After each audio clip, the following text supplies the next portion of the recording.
Magandang araw. Madalas po sa ating paghahanap po ng bahay ay sa pag-search natin online o di kaya sa mga nakikita natin sa mga advertisements, sa posters at tarpaulin, nakikita natin yung mga word na rent to own house and lot, rent to own condo at iba-iba pong terms sa rent to own. Ngayon, ano ba talaga ang ibig sabihin ng rent to own? Dito po sa aking video na to ay i-discuss ko ang ibig po sabihin talaga ng rent to own. So, ang reality po talaga ay karamihan po ng ahente ay ginagamit po nila ang word na rent to own sa lahat po ng property na binebenta. Pero dito po sa aking video na to, i-distinguish po natin kung ano po ba talaga ang ibig sabihin ng rent to own. Ang rent to own ay ibang term po ito ng lease option. Ibig sabihin, magli-lease po si buyer at meron po siyang option na i-purchase yung property after certain period of time. So like for example, 1 year na siya magre-renta ng dun sa property na yon. Tapos before matapos yung 1 year ay binibigyan siya ng time ng seller kung bibili niya ba talaga yung property na nililease niya. So yun po yung ibig sabihin ng rent to own. So kalimitan po, ang nagbebenta po ng rent to own ay yung mga investors at mga private owners. So ibig sabihin yung kanilang property ay pinapackage nila at binebenta nila through rent to own scheme. At ang mga buyer po natin dito usually ay yung wala pang capacity na mag-housing loan sa like for example sa Pag-ibig or sa bank.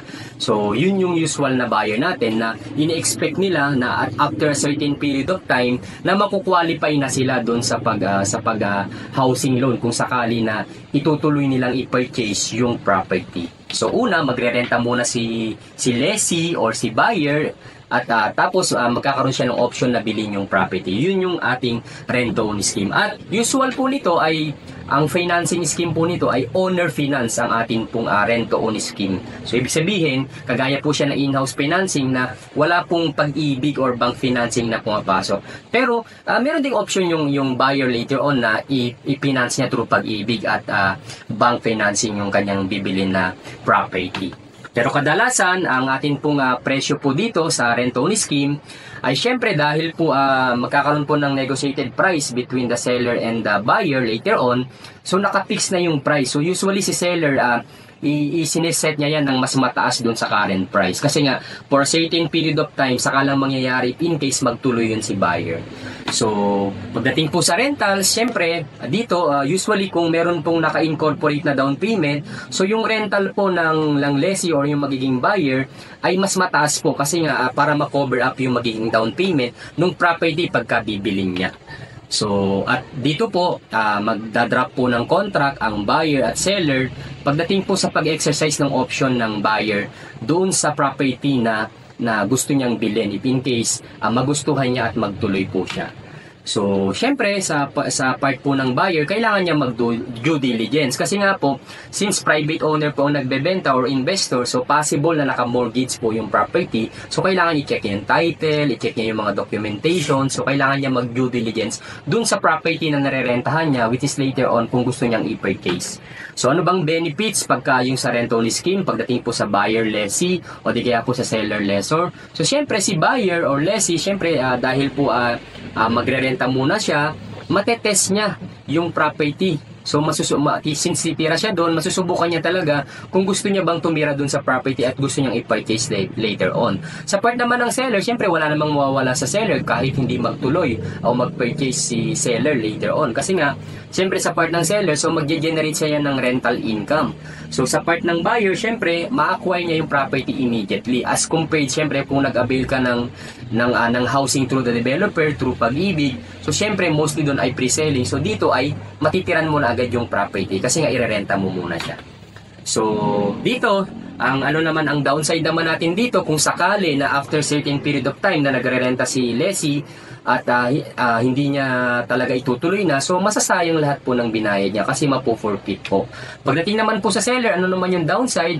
Kung sakali pong tumaas yung value ng property since meron ng negotiated price, so yung appreciation ng property, so hindi na pwedeng taasan ng seller yun kasi meron na silang agreement before na ito yung price na bibili ng buyer. So yun ang downside sa seller. So ngayon, ikumpara talaga natin itong itong rent-to-own kumpara dun sa yung usual na binebenta natin mga property through Pag-ibig o through bank financing. So para malaman natin. Though gaya nga ng sabi ko, sa mga karamihan po ng agents, wala nang distinction kung ito ba ay rent-to-own scheme o di kaya through Pag-ibig o through bank financing. So sa rent-to-own, ang unit ay ready for occupancy na. So, ibig sabihin, matitiran na ni buyer. At syempre dito, ang una niya munang babayaran ay rental. So, habang doon sa certain period of time, so renta muna yung kanyang binabayaran doon. While kung through Pag-ibig or bank financing, mostly po nang binebenta natin dito ay pre-selling units. Ibig sabihin, wala pang bahay. Itatayo pa lang yung bahay.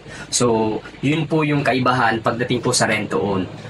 And syempre, una mo nang babayaran ni buyer dito, magbabayad muna siya ng reservation, tapos unti-unti niyang binabayaran yung kanyang equity na installment until such time na matapos yung bahay sa kanya lang matitiran. Ganun po ang through Pag-ibig or bank financing compared sa rent-to-own na ready for occupancy na.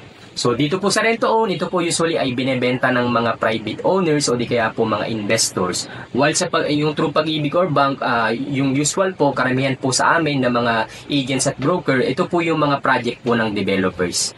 And ito usually po sa rent-to-own ay owner finance or parang in-house financing. While syempre pag sa mga binebenta po ng developer ay through Pag-ibig or bank na housing loan. So, again po, ang karamihan po ng mga ahente ay wala na silang distinction kahit po itong through Pag-ibig or bank ay nilalagay nila talaga nila na rent-to-own. Kasi ang gist daw po noon ay, ang essence daw noon ay syempre yung binabayaran na monthly amortization ay parang nagre-renta ka lang talaga ng bahay. So, kaya ginagamit din nila for marketing purposes na rent-to-own through Pag-ibig. So, ganyan po ang ginagamit. So, anyway, I hope ito pong aking pong distinction and explanation ay may natutunan po tayo at madistinguish po natin kung ano po pa talaga yung rent-to-own scheme versus po yung pag-avail ng house and lot through Pag-ibig or bank financing. Pero usually, ang lahat karamihan po ng agent ay nakapokus po yan sa pagbebenta sa mga developers na nag-a-avail ng housing loan ang mga buyer through Pag-ibig or bank financing or in-house financing. So I hope may natutunan po tayo dito sa aking maiksing video. At kung kayo po ay nanonood through Facebook, kindly like lang po ang aking personal fan page. Kung kayo naman po ay nanonood sa YouTube ngayon, ay kindly po subscribe sa aking pong YouTube channel.